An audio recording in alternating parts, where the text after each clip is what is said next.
Okay. From Tessa, and again a nice back from Deventi, and from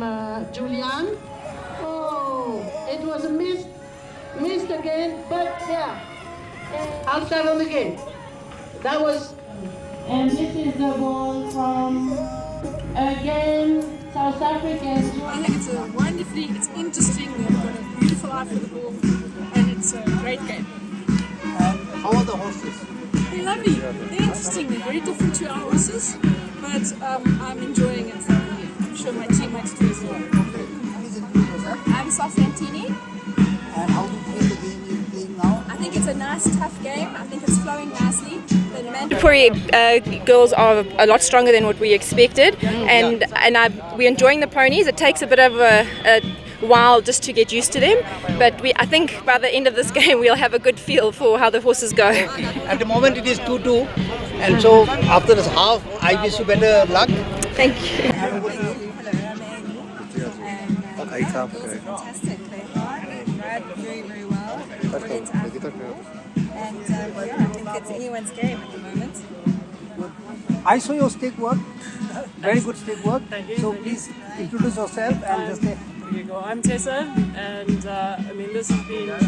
ponies, they are really nice to hit off. They're actually quite stable, close to the ground, makes the ball nice and close and easy. It's quite an adjustment with the shorter stick and the height, but I think we're slowly warming up. Took us a while in the first checker, but now we're finding our stride and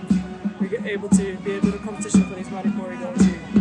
Course na budi ko si tawraga si tawgadam ni hai taraga jo khoin field jangmu matam de khatang haidi kano tawbudo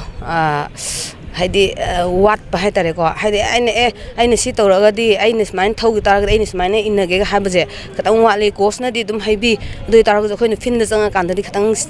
kano je season ba khara wat pa do nungai ba yam nungai ba ko moi gi rule da khara moi tawge tawe ba akhoi di mana moi gi mina yaithoki tar di ko 60 thaba na center da gi thaba je moi manak sidagi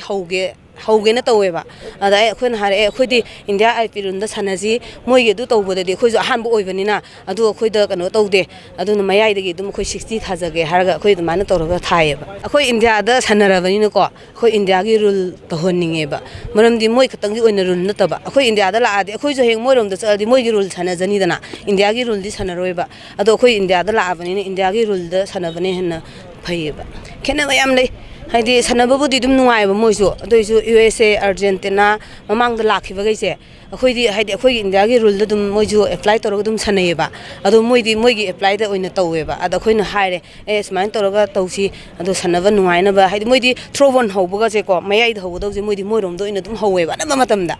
haidi yengbiriba mi gene dum khangbiramune ba hunba je moi di mayai da sungun hundeba moi rom ge som South Africa gi side dum taweba khoisu haidi tanajage mathangi play dadi haidi mai pakna phajana sanabang amne kaino da khoi ngasi gi diko khoi team combine de dum khangjareba smain torogo smain tawse haibado khoisu kupna tawjarage aduga mathang dadi mai pakna sanabang amna ba oijarage yam nungai je maramdi haidi si khoi di lep khidran hantak sahi je sanabo phangaroidra na khanjai bako doisu Manipur Tourism Department Government of India ga haidi khoi Manipur ga aduga ampa on Manipur Polo Association gana khoi sanada ba yade haidana masigi pochine ina mayam da khala ningi adai pithribi mayam pura makta sagol layeba sagol se layeba France kande England kande America kande Mongolia kande very good sagol ki lami le sagol tunga lang songa ba sale sagol chonga ga makal maka doi but sagol sidagi sumai dum na kanjei kangro mo to kan sanabagi hoina sagol bu